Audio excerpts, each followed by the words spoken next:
I sat beside my 8-year-old daughter Emma's hospital bed at 3:47 in the morning, watching the ventilator pump life into her tiny chest after a severe asthma attack. The rhythmic whoosh of the machine had become my heartbeat for the past 18 hours. My phone buzzed against the plastic chair. Mom's text read, "Bring dessert for your sister's gender reveal tomorrow. Don't be useless." I stared at the message, then at Emma's pale face surrounded by tubes and monitors. I typed back, "I'm at the hospital." Her response came instantly. "Priorities. Show up or stay out of our lives forever." My finger hovered over the block button. The fluorescent lights above Emma's bed cast everything in harsh white shadows. I looked at my phone screen, reading my mother's ultimatum for the third time. "Show up or stay out of our lives forever." The words burned into my vision like a brand. Emma stirred slightly, her small hand twitching against the hospital blanket covered in cartoon elephants. I pressed the block button. The immediate relief that flooded through me surprised me almost as much as the terror that followed. What had I just done? I'd cut myself off from my family during the worst night of my life. But sitting there listening to Emma's labored breathing through the ventilator, something crystallized in my mind with painful clarity. This wasn't the first time.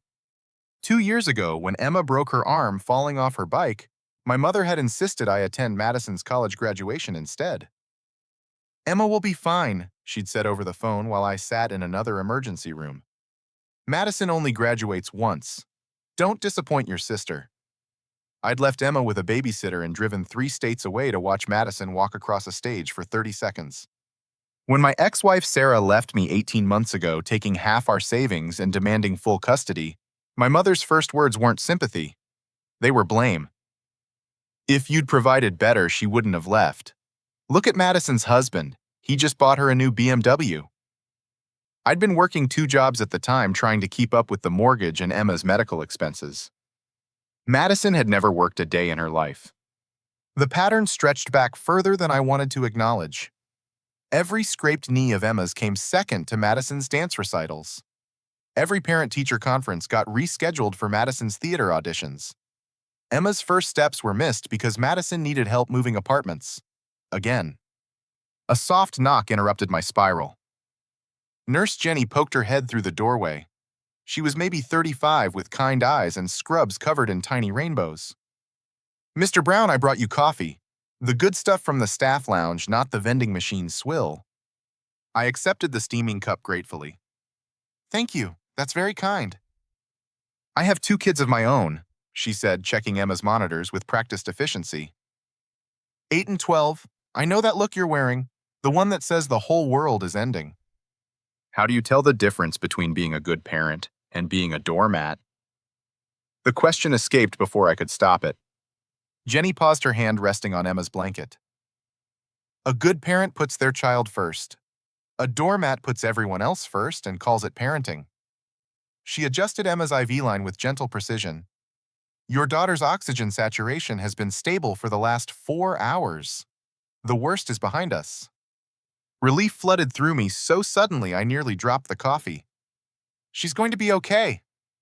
Kids are resilient, much more than adults usually give them credit for. Jenny glanced at my phone, which had been buzzing constantly on the bedside table. "Family emergency." Something like that. You know, in 20 years of nursing, I've learned that the people who matter most rarely demand you prove it during a crisis. I looked at Emma's peaceful face, finally relaxed after hours of distress. Her blonde hair spread across the pillow like spun gold. She looked so small, surrounded by all the machines, yet somehow stronger than I felt. My phone buzzed again. This time it was my sister Madison. "Where are you?" "Mom is losing it. She spent $800 on decorations, and now you're ruining everything." I turned the phone face down and slid it into my pocket. "Dr. Rodriguez will make rounds at 7 Jenny said. "Emma should be awake by then. The sedation is wearing off gradually." She moved toward the door, then turned back. "For what it's worth, Mr. Brown, you made the right choice being here. Sometimes the hardest part of loving someone is choosing them over everyone else's expectations." Alone again, I settled back into the uncomfortable chair and took Emma's hand in mine. Her fingers were warm now, no longer the frightening cold they'd been when the paramedics first arrived at our apartment. The asthma attack had come from nowhere, triggered by stress from her weekend custody visit with Sarah. Emma had been crying about her mother's new boyfriend when she couldn't catch her breath. I should have seen it coming. Should have prepared better. Should have done 1,000 things differently. The coffee was surprisingly good, rich, and dark without the bitter aftertaste of exhaustion. Through the window, dawn was beginning to creep across the parking lot in pale gray streaks. Somewhere across town, my family was probably setting up for Madison's gender reveal party. Pink and blue streamers, dozens of cupcakes, a yard full of people waiting to celebrate new life. And here I sat with my daughter who'd almost lost hers. The machines beeped their steady rhythms. Emma's breathing looked easier now, more natural. The terror that had gripped my chest for the last 18 hours finally began to loosen. I'd made my choice. For the first time in Emma's 8 years of life, I'd chosen her without reservation, without compromise, without apologizing to anyone else for putting my daughter first. It felt like stepping into sunlight after a lifetime underground. The morning sun was streaming through Emma's window when I heard familiar footsteps in the hallway. Designer heels clicking against linoleum in a rhythm I'd known since childhood. Madison appeared in the doorway at exactly 6 o'clock, wearing a flowing blue dress that probably cost more than my monthly car payment. Her makeup was perfect despite the early hour, but her eyes were red with tears. "Jesus, Brown," she whispered, seeing Emma connected to the ventilator. "Mom said she just had a little cough." I stood up slowly, my joints protesting after hours in the hospital chair. "A little cough." Madison's face crumpled. "She told everyone you were being dramatic, that Emma had sniffles and you were using it as an excuse to skip my party." She moved closer to the bed, her hand covering her mouth. "Oh my God, she's so tiny. What happened?" "Severe asthma attack, triggered by stress. She couldn't breathe for almost 20 minutes before the paramedics got her stabilized." The words came out flat, emotionless. I'd repeated them so many times to doctors and nurses that they'd lost their power to terrify me. Madison sank into the second chair, her dress pooling around her like blue water. "I didn't know. Brown, I swear I didn't know it was this serious." "Would it have mattered?" She flinched. "That's not fair." "Isn't it?" I sat back down, never taking my eyes off Emma's peaceful face. "When was the last time anything in my life mattered more than something in yours?" Madison was quiet for a long moment. Outside the window, the hospital parking lot was filling up with the morning shift change. Regular people going to regular jobs, living regular lives where children weren't fighting for breath in sterile rooms. "I never asked for any of this," Madison said finally. "Any of what?" "The parties, the attention, the constant celebrations." She gestured vaguely at her elaborate outfit. "I don't even want to know if it's a boy or girl yet. I'm only 6 months pregnant. I wanted to wait." That caught me off guard. "Then why have the party?" "Because Mom planned it. Because she invited 50 people and ordered a 3-tier cake and hired a photographer." Madison's voice cracked. "Because she said if I didn't have the party, it would prove I don't appreciate everything she's done for us." The familiar weight of our mother's manipulations settled over the room like fog. I'd been living under it so long, I'd forgotten what it felt like to breathe freely. "Madison, how much of your life is actually yours, She looked at me with surprise. "What do you mean?" "Your wedding, your house, your job, your pregnancy. How many of those decisions did you make, and how many did Mom make for you?" Madison's face went pale beneath her foundation. "That's different. She was helping." Was she making sure you'd always need her help?" We sat in silence while Emma's machines hummed their mechanical lullaby. I thought about all the times growing up when Madison had protected me from our mother's worst moods. When Mom would get angry about my grades or my messy room, Madison would find ways to distract her, to redirect her attention. My sister hadn't always been the golden child. She'd been assigned that role, same as I'd been assigned the role of disappointment. I remember when we were kids," I said softly. "You used to make up games to keep me from getting in trouble. Remember the treasure hunts you'd hide my toys around the house so I'd clean my room looking for them?"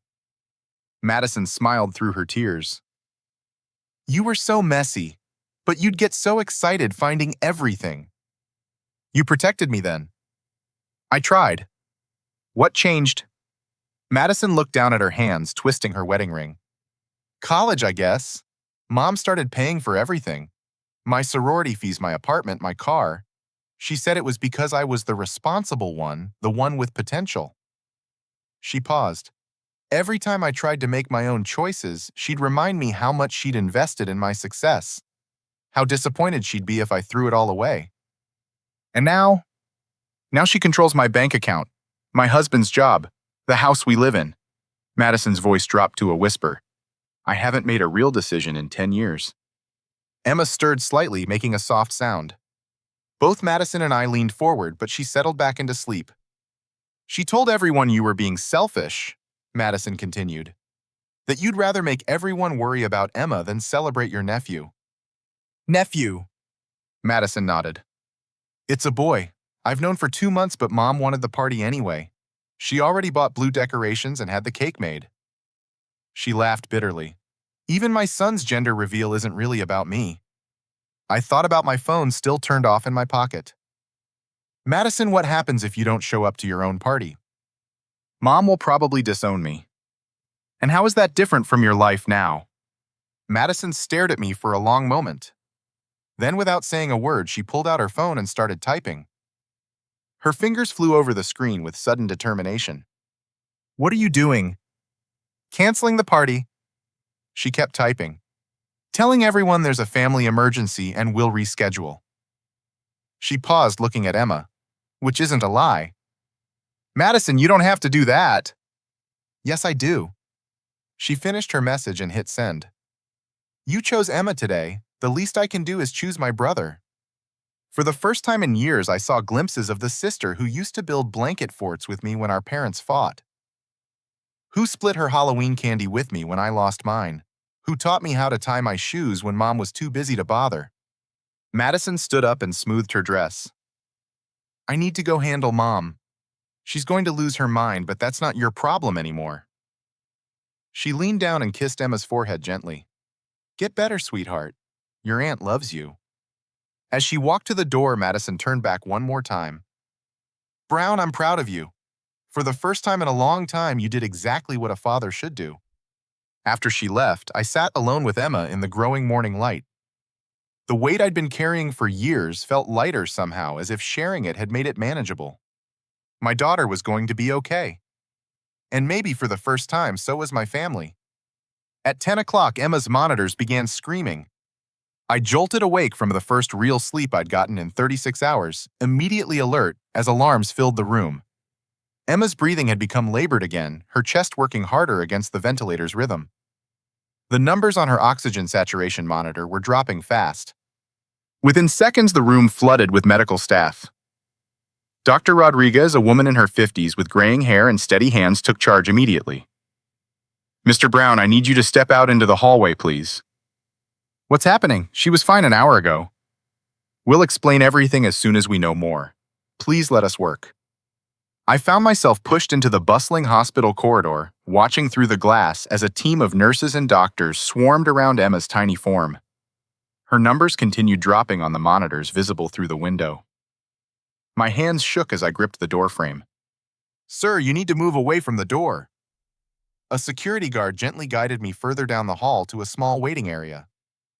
The chairs were uncomfortable blue plastic designed for temporary stays. I'd been living in them for 2 days. 20 minutes later, Dr. Rodriguez emerged, pulling off latex gloves. Her expression was serious but not panicked. Mr. Brown, Emma has developed pneumonia as a secondary infection. It's not uncommon with severe asthma cases, but it means we need to change our treatment approach. Is she going to be okay? I need to be honest with you. We have 2 options. We can increase her current ventilator support and treat the pneumonia aggressively here, or we can transfer her to Children's Hospital downtown where they have more specialized equipment for pediatric respiratory cases. My world tilted. What do you recommend? If it were my daughter, I'd transfer her. They have a pediatric intensive care unit specifically designed for cases like Emma's. But the transfer itself carries risks, and you need to make that decision. I looked through the window at Emma surrounded by machines that were keeping her alive. She looked even smaller now if that was possible. How was I supposed to choose between bad and worse when I could barely think straight? How long do I have to decide? I'd like to know within the hour. Her condition is stable for now, but pneumonia in children can progress quickly. Dr. Rodriguez left me alone with the most important decision of my life. I called Sarah's voicemail for the 4th time, leaving another message about Emma's condition. She still hadn't called back. The waiting area gradually filled with other families dealing with their own crises. A woman about my age sat across from me clutching a stuffed elephant and crying quietly. An elderly man paced by the windows talking rapidly into his phone about insurance coverage. Everyone looked tired, scared, overwhelmed. I thought about calling my mother, then remembered I'd blocked her. The silence from my phone felt both liberating and terrifying. Brown. I looked up to see an elderly woman approaching with careful steps. She was maybe 78 with silver hair pinned back neatly and kind eyes behind wire-rimmed glasses. It took me a moment to recognize her. Grandma Patricia. My mother's mother hadn't visited in 3 years. She lived across town in a senior community, and my mother controlled most contact with her. Patricia looked frailer than I remembered, but determined. I took a taxi, she said, settling into the chair beside me. Your mother didn't tell anyone Emma was this sick. How did you find out? Madison called me this morning. She was crying so hard I could barely understand her, but she managed to explain what really happened. Patricia's voice carried a strength that belied her age. She said you'd chosen Emma over some party and your mother was furious. Did Madison tell you about the pneumonia? Patricia's face went pale. No. What pneumonia? I explained Emma's deteriorating condition and the choice I faced about transferring her. Patricia listened without interruption, her hand finding mine. Children's Hospital has an excellent reputation, she said finally, but you shouldn't have to make this decision alone. Sarah won't return my calls. My mother, I gestured helplessly. Your mother has spent 38 years making sure you doubt your own judgment. Patricia's voice carried an edge I'd never heard before. But let me tell you something about your father that she never wanted you to know. What about Dad? Patricia glanced around the waiting area, then leaned closer. He didn't abandon you, Brown. He didn't leave willingly. The words hit me like physical blows. What do you mean? Your mother gave him an ultimatum when you were 12. Submit completely to her control or leave. She threatened to disappear with you and Madison if he didn't sign divorce papers giving her full custody and half his retirement fund. My childhood memories shifted like puzzle pieces rearranging themselves. Dad's gradual withdrawal from family activities. The arguments that stopped abruptly when Madison and I walked into rooms. His hollow expression the day he moved out. He fought for visitation rights for 2 years, Patricia continued. Your mother made it so difficult that he finally gave up. She convinced him he was damaging you children by prolonging the legal battle. Why didn't he tell me? He wrote you letters, dozens of them. Your mother intercepted every one. The waiting room around us faded into background noise. Everything I'd believed about my family, my childhood, my father's abandonment crumbled like sand. There's more, Patricia said gently, about money that rightfully belongs to you. Before she could continue, Dr. Rodriguez appeared again. Mr. Brown, we need your decision about the transfer. I looked at Patricia, then back at the doctor. For 38 years, I'd let other people make decisions about what was best for me. But Emma was my daughter, and her life hung in the balance. Transfer her, I said. Take her to Children's Hospital. I'll start the arrangements immediately. As Dr. Rodriguez walked away, Patricia squeezed my hand. That's exactly what your father would have done. He always put his children first. Within an hour, Emma was being loaded into an ambulance for the transfer across town. Patricia rode with me in the taxi, following behind, holding my hand as sirens wailed ahead of us. For the first time in my life, I felt like I had a real family member supporting my choices instead of questioning them. Children's Hospital was a different world from the general hospital we'd left behind. Colorful murals covered the walls, and the staff moved with the specialized confidence of people who dedicated their lives to treating sick kids. Emma's transfer to the pediatric intensive care unit went smoothly, and within 2 hours her oxygen levels had stabilized with their more advanced equipment. "The change in her breathing is remarkable," said Dr. Chen, the pediatric pulmonologist now overseeing Emma's care. "We should see significant improvement over the next 48 hours. Relief flooded through me as I watched Emma sleep peacefully in her new room. The machines here were quieter and somehow everything felt more hopeful. Patricia had been unusually quiet during the transfer, clutching a manila envelope she'd brought from home. Once we were settled in Emma's new room, she finally spoke. "Brown, I need to tell you the rest of what I came here to say. About Dad. About your father and about money that your mother has been hiding from you for 15 years. Patricia opened the envelope and pulled out several official-looking documents. Bank statements, legal papers, photographs I'd never seen before. "Your grandfather, my late husband, established a trust fund when you graduated high school. It was specifically earmarked for your education and any future children's needs." I stared at the bank statements showing an account with over $200,000. "What is this?" "Money that should have paid for your college education. Money that should have helped when Emma was born. Money that your mother has been controlling since your grandfather died." The numbers on the page blurred as I tried to process what I was seeing. "Mom has been managing this account. She convinced your grandfather to make her the trustee, claiming you were too irresponsible to handle money. When he died, the control passed to her automatically." Patricia's voice hardened. "She's been using it to manipulate the family for years." I thought about all the times my mother had bailed Madison out of financial trouble while I struggled to pay Emma's medical bills. The new cars, the house down payment, the elaborate wedding. "Madison doesn't know about this, does she, Your sister thinks all that financial help came from your mother's personal savings. She's been made to feel guilty about every penny." Patricia showed me another document. "This is the original trust language. It clearly states the money is for your use and Emma's future." "How much has she spent, According to these statements, about half. Most of it funneled to Madison over the past decade, but listed as family emergency expenses in the trust records." I set the papers down carefully, afraid my shaking hands might tear them. "What does this mean legally?" "It means your mother has been committing financial fraud. And it means Emma's medical expenses, her future education. Everything you've struggled to provide could have been covered years ago." Through the window of Emma's room, I could see families in the hallway dealing with their own medical crises. Parents who looked exhausted and financially stressed, just like I'd been for 8 years. "There's something else," Patricia said, producing a shoebox from her large purse. "Letters your father wrote to you after the divorce."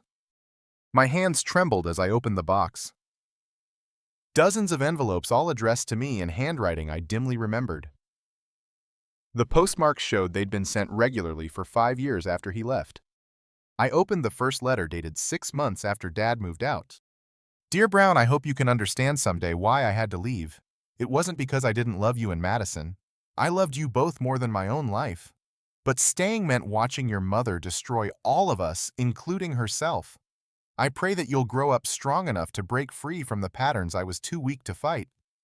Love always, Dad."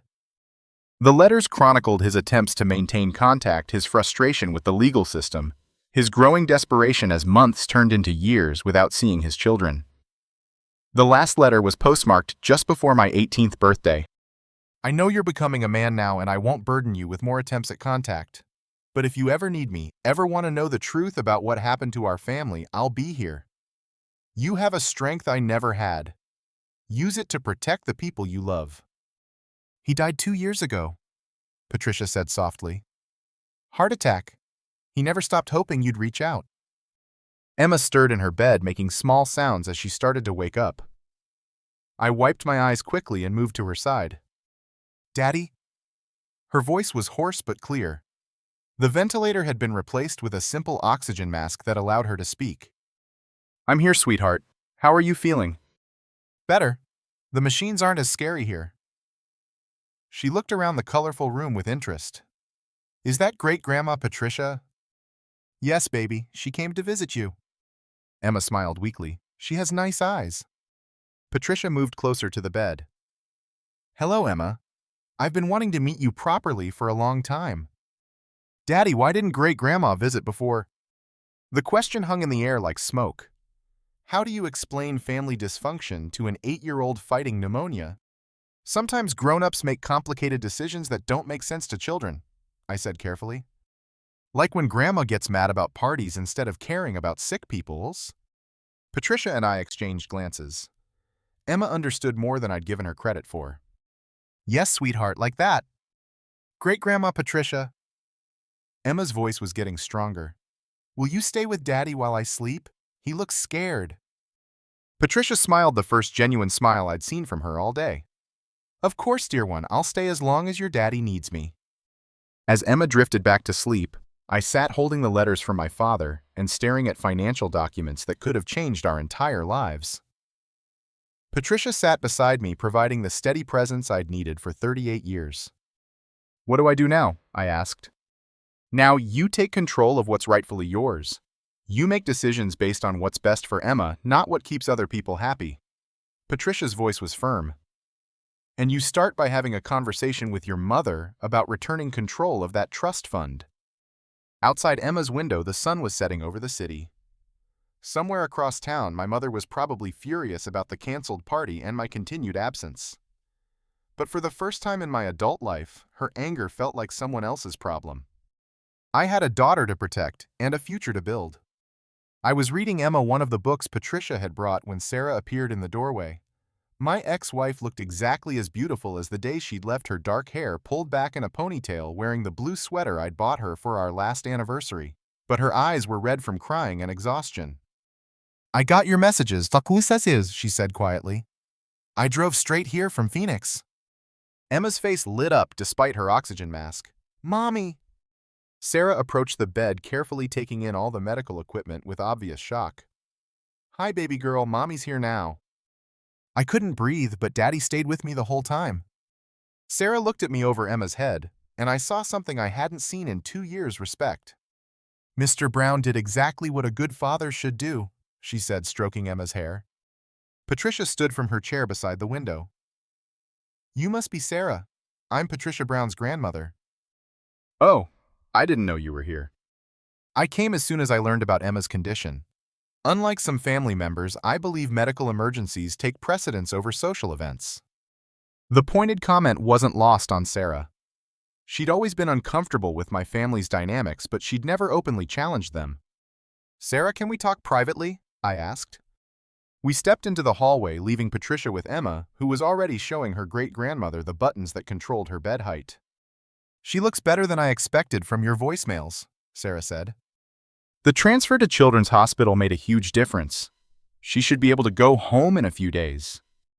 Home with you? Where else would she go? Sarah leaned against the wall, looking exhausted.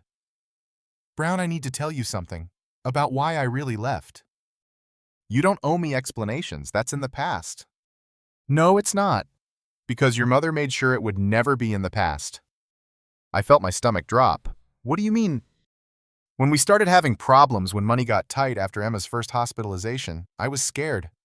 I didn't know how to help, and I felt like I was failing as a wife and mother. You weren't failing. Your mother convinced me I was. She called me almost daily, telling me how you'd never been responsible, how you'd always needed someone else to solve your problems. She said I was enabling your weakness by staying with you. The hallway around us seemed to tilt. Mom told you to leave me. She said if I really loved you, I'd give you the wake-up call you needed. That losing your family would force you to grow up and become the man I deserved. Sarah's voice cracked. She even recommended her divorce attorney, paid the retainer fee. And you believed her. I was 26 years old with a sick baby and a husband working 2 jobs just to keep us afloat. I was exhausted and scared, and she seemed to have all the answers. Sarah wiped her eyes. She told me you'd thank me someday for setting you free to find yourself. I thought about the last 2 years. The struggle to maintain the apartment on my own, the second job I'd taken to cover Emma's medical expenses, the loneliness of single parenting when Emma was sick or scared. Did it ever occur to you that maybe I didn't need to find myself? Maybe I just needed my wife to believe in me? Every day for 2 years, Sarah whispered. But by then I'd already filed papers, already moved states away, Already convinced myself you were better off without me. Through the window of Emma's room, we could see our daughter laughing at something Patricia was saying. Despite the oxygen mask and IV lines, she looked more animated than I'd seen her in months. Why are you telling me this now? Because watching you choose Emma over your family's manipulation made me realize I chose the wrong side 2 years ago. Because our daughter almost died, and the first person she asked for was her daddy, not her mommy. Sarah turned to face me directly. Because I want to come home if you'll have me back. Before I could respond, the elevator doors opened and my mother stepped out, followed reluctantly by Madison. Mom's face was flushed with anger, her hair slightly disheveled for the first time I could remember. She marched toward us with the determination of someone accustomed to getting their way. There you are, she snapped. Do you have any idea what you've put this family through? Madison's party was ruined. 50 people showed up to an empty house because you couldn't be bothered to bring a simple dessert. Mom, lower your voice, Madison said. We're in a hospital. Don't tell me to lower my voice. I've spent 2 days dealing with the fallout from your brother's selfishness. Sarah stepped forward. Mrs. Brown, Emma has pneumonia. She's been fighting for her life. Fighting for her life? Mom laughed harshly. It's a chest cold. Children get them all the time. Brown has always been dramatic about every little sniffle. Patricia appeared in the doorway of Emma's room, her face stern. Linda, that's enough. My mother's confident expression faltered when she saw her own mother. Mom, what are you doing here? Supporting my great-granddaughter during a real medical crisis. Something you might try instead of throwing tantrums about canceled parties. This is none of your business. It became my business when you lied to the entire family about a child's hospitalization. Patricia held up the manila envelope. We need to discuss some financial irregularities in Brown's trust fund. The color drained from my mother's face. I don't know what you're talking about. $200,000 earmarked for Brown and Emma's future. Money you've been illegally dispersing for years. Madison looked confused. What trust fund? The one your grandfather established for your brother's family. The one your mother never told you about while she spent it on your lifestyle. The hallway fell silent except for the distant sounds of hospital activity. Madison stared at our mother with growing horror. Is that true? Is that where my house down payment came from? The wedding money? Mom's mouth opened and closed without sound. All these years away? Madison whispered. I thought you were sacrificing your own savings for me. I felt so guilty about taking your money. It wasn't her money, duh, Patricia said firmly. It was never her money. Sarah moved closer to me, taking my hand. Brown, I'm so sorry. I had no idea it went this deep. My mother finally found her voice. You don't understand. I was protecting that money. Brown would have wasted it. Protecting it. I laughed bitterly. By spending half of it and keeping me in debt for 8 years. You needed to learn responsibility. I learned responsibility by working 2 jobs to pay for Emma's medical care while you had access to money specifically set aside for exactly those expenses. Emma's voice called from her room. Daddy, what's all the yelling about? That stopped everyone cold. We were arguing in the hallway of a children's hospital while my daughter recovered from pneumonia. I think Betu, I said quietly. It's time for some people to leave. My mother drew herself up to her full height. If I leave now, don't expect me to come back. Good, I replied. Because you're not welcome around Emma until you get professional help for whatever makes you think party planning is more important than a child's life. Madison stepped forward. I'll drive you home, Mom. We need to have a long conversation. As they walked towards the elevator, Madison turned back. Brown, I'll make sure the trust money gets returned to where it belongs, whatever it takes. After they left, Sarah and I stood in the hallway with Patricia processing what had just happened. Are you okay? Sarah asked. I thought about it for a moment. My mother had just threatened to cut me out of her life forever, and all I felt was relief. Yeah, I said, I think I finally am. 2 days later, Emma was strong enough to sit up in bed and ask the question I'd been dreading. Daddy, what did Great-Grandma Patricia really say to me that first night? I exchanged glances with Patricia, who was reading in the corner chair, and with Sarah, who'd been staying at the hospital since her return. We'd all been wondering when Emma would bring up the mysterious conversation she'd mentioned when she first woke up. "What do you remember, sweetheart?" Emma adjusted her oxygen mask, which was now just a small nasal tube. "I remember waking up scared because of all the machines. Then Great-Grandma was sitting next to my bed and she looked like an angel." Patricia smiled. "Not quite an angel, dear one. She told me a story about my daddy when he was little, about how he used to read to me when I was a baby, even when I was too small to understand the words." I felt my throat tighten. I had done that, spending hours reading to infant Emma during her early medical struggles. "What else did she tell you?" "She said my daddy loves me more than anyone has ever loved anyone in the history of the whole world. She said he gave up everything to make sure I was safe and happy." Sarah reached for my hand. "That's true, Emma. And she said the angry lady who yelled in the hallway wasn't really my grandma because real grandmas put their granddaughters first." The wisdom of children never ceased to amaze me. Emma understood the family dynamics better than most adults. "Great-Grandma Patricia also said something else." Emma continued, her voice getting stronger. "She said I should tell Daddy that it's okay to choose our family instead of the people who make him sad." Patricia nodded encouragingly. "That's exactly what I said." Dr. Chen appeared in the doorway for evening rounds, smiling when she saw Emma sitting up and talking animatedly. "This is remarkable improvement," she said, checking Emma's chart. "We should be able to discharge her tomorrow morning." "She can come home?" Sarah asked. "With some precautions and follow-up appointments, but yes, her lungs have cleared beautifully." After Dr. Chen left, Emma looked thoughtfully at the three adults surrounding her bed. "Daddy, are you and Mommy going to live together again?" Sarah and I had been discussing this possibility in whispered conversations, but we hadn't made any definitive decisions. "Would you like that, Emma?" "Yes, but only if Mommy promises not to listen to mean people anymore." Sarah leaned forward. "Emma, I promise I will never again let anyone convince me that you and Daddy aren't the most important people in my life.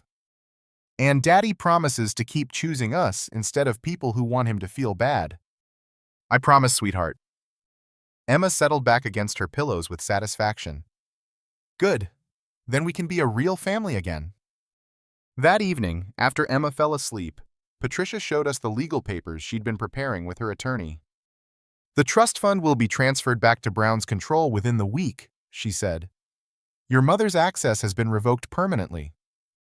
"What about the money she already spent?" "We're requiring her to make restitution from her own assets. She has 30 days to comply or face fraud charges." Sarah looked at the financial documents with amazement. "This changes everything for Emma's future." "And for all of us," I added. "No more working 2 jobs just to keep up with medical expenses." My phone buzzed with a text from Madison. "Mom's in therapy. First session today. She's furious but going. I filed restraining order like we discussed. Taking care of myself for first time in years. Thank you for showing me what boundaries look like." "How do you feel about all this?" Patricia asked me. I looked around Emma's room at the family I'd nearly lost, and the new one I was rebuilding. Sarah was reading quietly, having taken a leave of absence from her job in Phoenix to stay while Emma recovered. Emma was sleeping peacefully, her breathing clear and strong. Patricia was knitting something small and pink for the granddaughter she was finally getting to know. "I feel like I'm 38 years old and just learned how to breathe," I said. 6 months later, I was teaching Emma to ride her bike in the park near our house, the one Sarah and I had bought together using money from the trust fund. Emma's asthma was well controlled with proper medication we could finally afford, and she hadn't had an attack in 4 months. Sarah was inside preparing for our second wedding, a small ceremony with just Emma, Patricia, Madison, and a few close friends. My mother had not been invited. The restraining order Madison filed had been extended after several violations, and Mom was required to complete anger management therapy before any family contact could be considered. Madison had moved into an apartment across town after leaving her controlling husband. She was working as a teacher and discovering who she was outside of our mother's influence.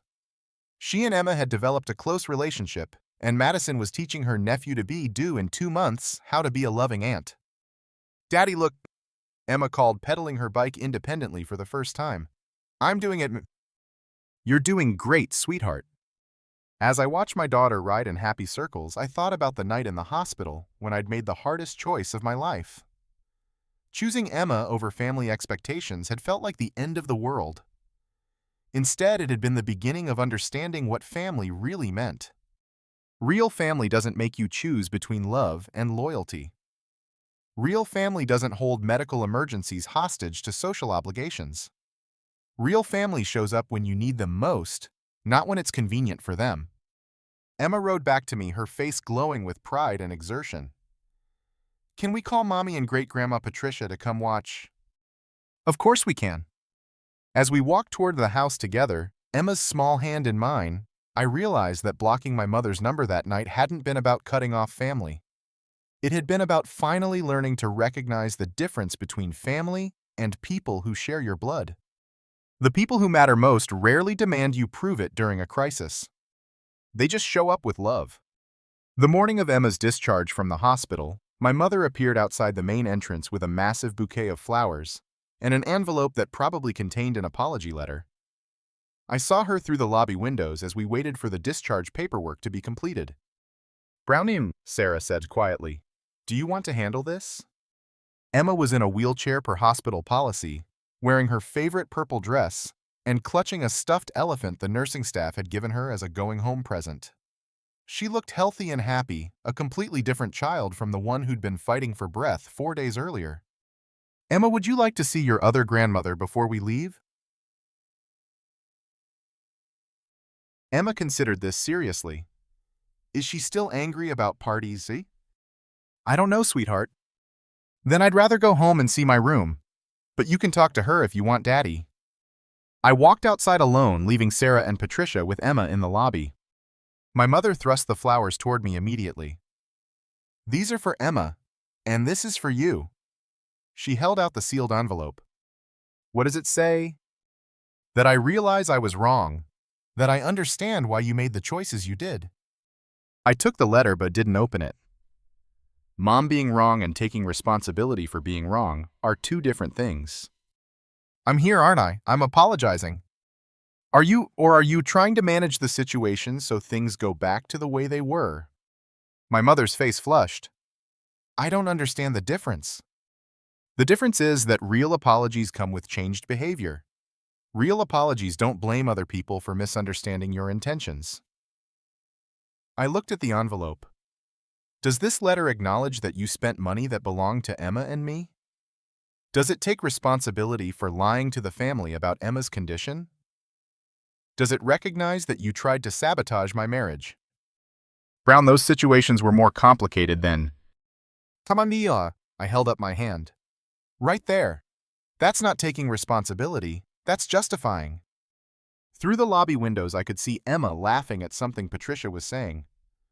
My daughter was alive, healthy, and surrounded by people who put her well-being first.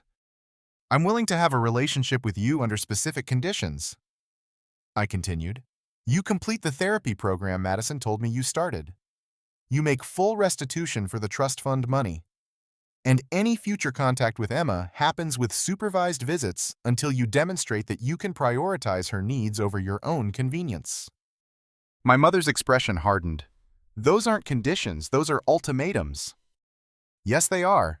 The same kind of ultimatum you gave Dad 30 years ago, except mine comes from love instead of control. If I don't agree to this, you'll keep my granddaughter away from me forever. Mom, I'm not keeping Emma away from you. I'm protecting her from patterns that damaged me, Madison, and our entire family for decades. I opened the envelope and scanned the letter quickly.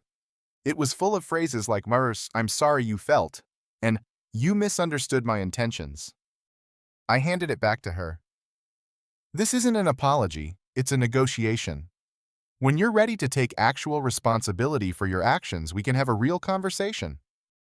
You're just like your father, stubborn and ungrateful. Thank you. I'm beginning to understand that's a compliment. I turned to walk back into the hospital, then stopped. Mom, I hope you get the help you need. Not for my sake or Emma's sake, but for your own. You've spent 70 years controlling other people instead of working on yourself, and you're going to die lonely if you don't change. Don't you dare walk away from me. I'm not walking away, I'm walking toward my family. Inside the lobby, Emma looked up from her wheelchair with bright eyes. Is the angry lady still angry? Yes, sweetheart, but that's her choice and it doesn't affect us. Good. Can we go home now? I want to show Great-Grandma Patricia my room. As we loaded into Sarah's car, I felt the weight of 3 decades finally lifting from my shoulders. Making the right choice for Emma had cost me a relationship with my mother, but it had gained me everything that actually mattered. 6 months later, Sarah and I remarried in our backyard with Emma as our flower girl. Madison was Sarah's matron of honor, visibly pregnant and glowing with independence. Patricia walked me down the aisle, having become the parental figure I'd needed all my life. My mother did not attend. She'd completed 8 weeks of therapy before quitting, claiming the therapist was biased against traditional family values. The restraining order remained in effect after she'd violated it twice by showing up at Emma's school uninvited. A year after Emma's hospitalization, I started a support group for parents dealing with family manipulation during medical crises. The group met monthly at the community center, and I was amazed to discover how common our experience had been. Dozens of families had faced similar situations where relatives prioritized social obligations over genuine emergencies. Emma thrived with her asthma under control and her stress levels reduced by stable family relationships. She started taking piano lessons with money from the trust fund that was finally being used for its intended purpose. Sarah returned to school to finish her nursing degree, inspired by our experience with the medical staff who'd cared for Emma. Madison gave birth to a healthy son she named David after our father. She was an attentive mother who made all her own decisions about childcare and parenting. Her ex-husband tried to reconcile, offering to let my mother back into their lives if Madison would return. Madison declined both offers. On the 2nd anniversary of Emma's hospitalization, Patricia and I visited my father's grave together. I left letters I'd written but never sent, thanking him for giving me the strength to break patterns he'd been unable to escape. Patricia left flowers and a photograph of Emma playing piano. He would have been so proud of you, Patricia said as we walked back to the car.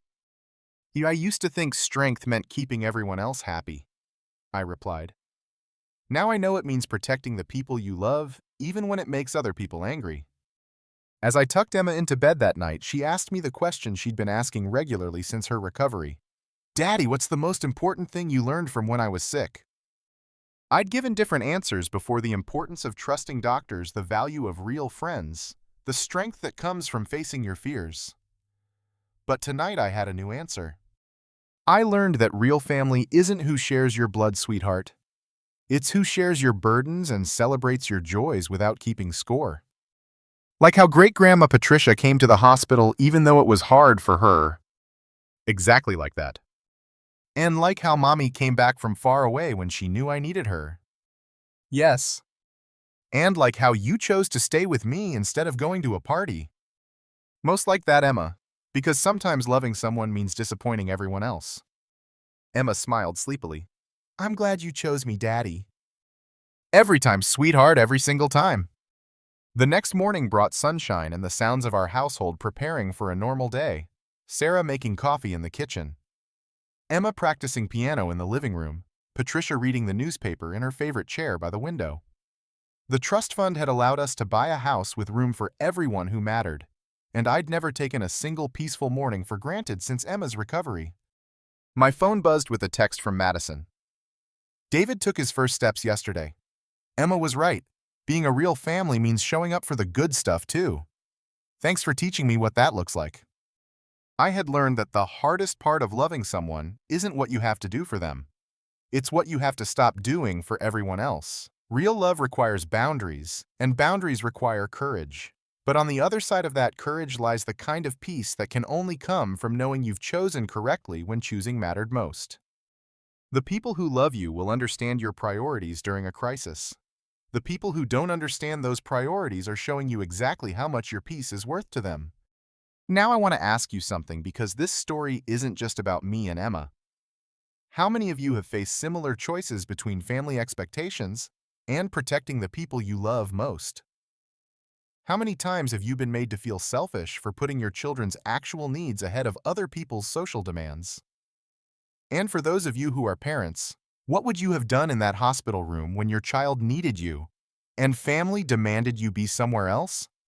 I'd love to hear your thoughts in the comments below. And if this story resonated with you, please hit that like button.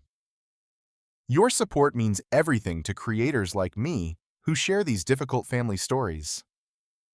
Don't forget to subscribe for more real-life narratives about navigating family relationships and finding the courage to make hard choices.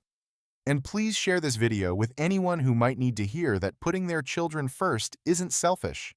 It's love in its purest form. Thank you for listening to Emma's story and mine. I hope it gives you permission to choose love over obligation, peace over approval, and family over people who happen to share your DNA. Until next time, choose the people who choose you back, especially when the choosing gets hard.